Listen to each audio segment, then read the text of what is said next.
बिस्मिल्लाहिर्रहमानिर्रहीम अस्सलाम वालेकुम नाज़रीन, मैं हूं आपका मेज़बान दानिश अंसारी और आप देख रहे हैं मेरा YouTube channel Danish Ansari official. आज हम बात करेंगे मलिक महबूब साहब से। आप सबके फेवरेट हैं, मशहूर एस्ट्रोलॉजर हैं। अस्सलाम वालेकुम मलिक साहब, कैसे हैं आप? वालेकुम अस्सलाम। अल्लाह का शुक्र है। आप बताएं क्या हाल चाल है, कैसे हैं दानिश साहब? अल्हम्दुलिल्लाह मलिक साहब, मैं भी ठीक हूँ। मलिक साहब, 2025 के आखिर में दिसंबर में आपको याद हो, आपके साथ प्रोग्राम किया था और आपने इसमें प्रोडिक्शन की थी। आपने बताया था कि 2026 जो है इसमें आपको शदीद किस्म की आपको वबाएं फैलती दिखाई दे रही हैं, कुदरती आफात आपको दिखाई दे रही हैं। और उस वक्त सर इसके कोई आसार भी नहीं थे और कोई प्रोडिक्ट भी नहीं कर रहा था, लेकिन अब एक रिपोर्ट सामने आई है और बताया जा रहा है सब कॉन्टिनेंट और खासतौर पर चाइना और इंडिया और पाकिस्तान के जो ये तीन ममालिक हैं, इसमें बताया जा रहा है 2026 में 1877 का एक कहत आया था इंडिया पाकिस्तान में और चाइना में, जिसमें 4 करोड़ लोगों की डेथ हो गई थी। और अब बताया जा रहा है 2026 में सेम वैसा ही कहत आ सकता है। किस वजह से? गर्मी की शिद्दत में इजाफे की वजह से। और 2026 को सब कॉन्टिनेंट के लिए सबसे शदीद जो है वो साल करार दिया जा रहा है। सर, आपने प्रेडिक्शन की थी और बताया था 2026 में कुदरती आफात जल्जले आपको दिखाई दे रहे हैं। आज जब गर्माइश बढ़ती है तो फिर जाहिर है बारिशों का सिलसिला भी ज्यादा होता है। आप क्या देख रहे हैं?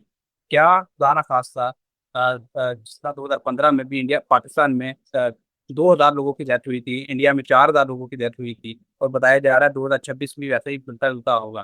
क्या लोग इस मरतबा महफूज रहेंगे? क्या इस मरतबा प्रिकॉशन मैयर्स जो हैं वो हुकूमतों की तरफ से उठाए जाएंगे? देखिए दानिश साहब, मेरे ख्याल से मुझे ये बोलने की ज़रूरत नहीं है कि ये महफूज रहना या कॉशंस लेने की आपको ज़रूरत है। मुझे ऐसा लगता है कि ये एक नेचुरल फिनोमेना है कि जब हालात ख़राब होते हैं इंसान को अपने लिए खुद एहतियाती तदाबीर करनी चाहिए, ना कि हुकूमत, स्पेशली पाकिस्तान जैसी हुकूमत। विद ड्यू रिस्पेक्ट, मुझे नहीं लगता कि वो कोई ऐसे एक्शन लेने वाले हैं। तो इसलिए आपको अपनी मदद, आपके लिए मैं आपको अभी से नहीं पिछले साल से बोलता आ रहा हूं। जब वो सैलाबी सूरत हाल थी तो मैंने कहा था अभी वाटरी साइन सिर्फ 2-3 महीने के लिए आया हुआ है। जून के बाद जैसे ही जुपिटर कैंसर में ट्रांसिट करेगा, वो एक ट्राइन कंप्लीट कर रहा है वाटरी साइन का सैटर्न के साथ।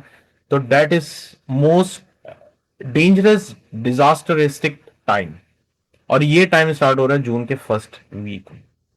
अब यहां से जो मामलात हैं बहुत ज्यादा डिस्टर्ब होंगे दुनिया में। आपको ये भी नजर आएगा कि पानी से रिलेटेड जो वाकयात हैं बढ़ रहे हैं, बढ़ना शुरू हो जाएंगे। कोई भी सीन को लेके, जैसे वबा आ जाना, सुनामी आ जाना, अर्थक्वेक की वजह से सुनामी आ जाना, बारिशों का ज्यादा हो जाना, बारिशों का कम होना, ये भी पॉसिबल है। पानी की ज्यादती और कमी दोनों दोनों तरफ आपने देखना है।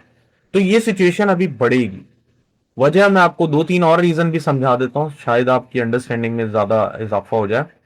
एक तो ये जो साल है, ये साल है नंबर वन। नंबर वन सन को रिप्रेजेंट करता है। तो सूरज की तपिश हम डेफिनेटली बहुत ज्यादा होगी। दूसरी इंपॉर्टेंट बात, केतु जिस नक्षत्र से ट्रांजिट कर रहा है वो उसका अपना नक्षत्र है, हीट लेवल को और बढ़ाता है।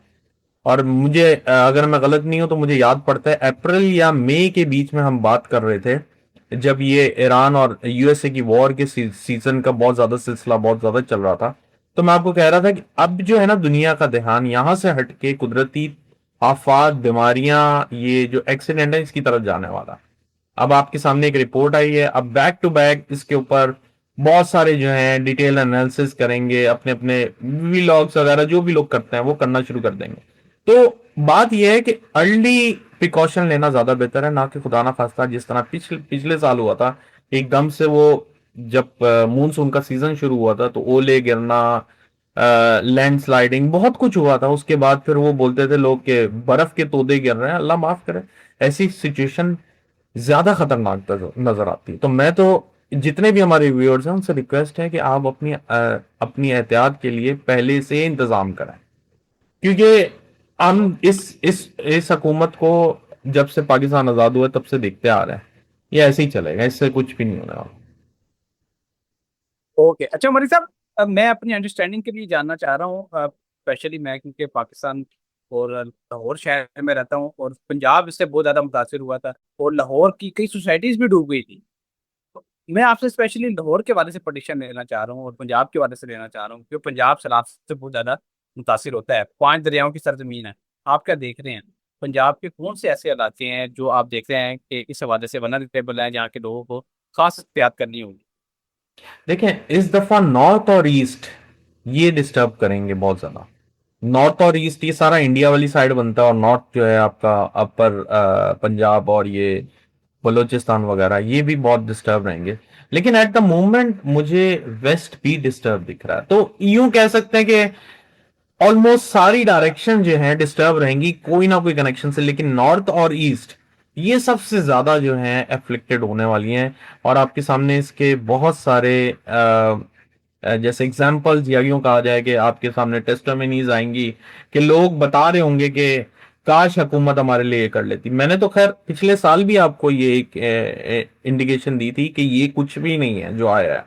जो नेक्स्ट ईयर है वो बहुत ज्यादा खतरनाक है।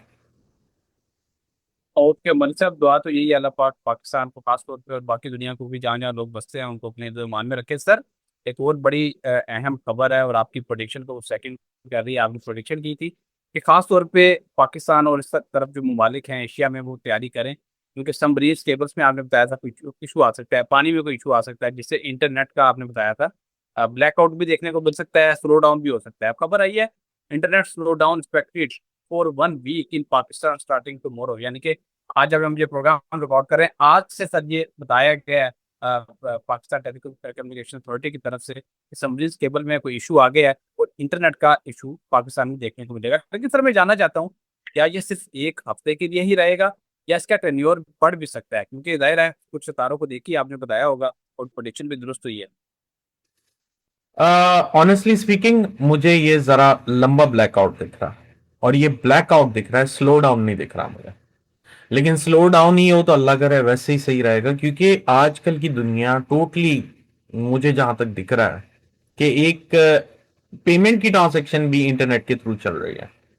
तो ऐसा नहीं है दुनिया ब्लैकआउट में चली जाएगी, लेकिन ऐसी चीजों की वजह से मुझे ऐसा दिखता है सब्स्टिट्यूशन में कोई नई इजाद आने वाली है, क्योंकि ये जो मसला है अभी इतनी जल्दी सॉल्व होता हुआ नजर नहीं आ रहा मुझे। ओके वली साहब, आज की एक बहुत बड़ी खबर है, बन्नू हमले के वाले से मैं सबसे पहले बता दूं कि उस पे हर आंख अखबार है और सबको अफसोस है उसका। काफी लोगों की अमवात हो गई, जो बेकसूर जानें थी वो जान से चली गई। उस पे ख्वाजा आसिफ हमारे वीर दफा हैं, उन्होंने कहा है कि पाकिस्तान बन्नू पुलिस चौकी पर हुए हमले के जवाब में फैसला कून कार्रवाई करने जा रहा है। सर आपने ये प्रोडिक्शन की थी, आपने बताया था कि वेस्ट से अफगानिस्तान के साथ और इंडिया के साथ भी हमारा बॉर्डर जो है वो आपको मसरूफ होता दिखाई दे रहा है, किसी मास की तरफ जाते दिखाई दे रहा है। और सर ये सिचुएशन बन चुकी है, और एक मरतबा फिर ख्वाजा आसिफ ने जिन अजाइम का इजहार किया है, उन्होंने कहा है कि हम फैसला कौन कार्रवाई करने जा रहे हैं अफगानिस्तान के खिलाफ। सर पाकिस्तान कितनी बड़ी कार्रवाई कर सकता है, कितना बड़ा अटैक कर सकता है, क्या सितारे बताते हैं? देखिए दानिश साहब, अटैक तो वो इतना बड़ा कर सकता है कि पूरे अफगानिस्तान को उड़ा दें। लेकिन आप शायद मेरी बात को शायद समझ नहीं पाए, या मैं शायद एक्सप्लेन नहीं कर पाया। अफगानिस्तान के जायचे में जो 7,000 है ना, वो वीक है, और यही चीज ईरान के साथ है। आपके सामने अमेरिका जैसी सुपर पावर अभी जो है वो घुटने टेकने को आ गई हुई है। तो बात यह है कि अफगानिस्तान वाले जो है ना इतनी आसानी से मतलब we can not tackle them easily. हम उनको नहीं संभाल सकते आराम से।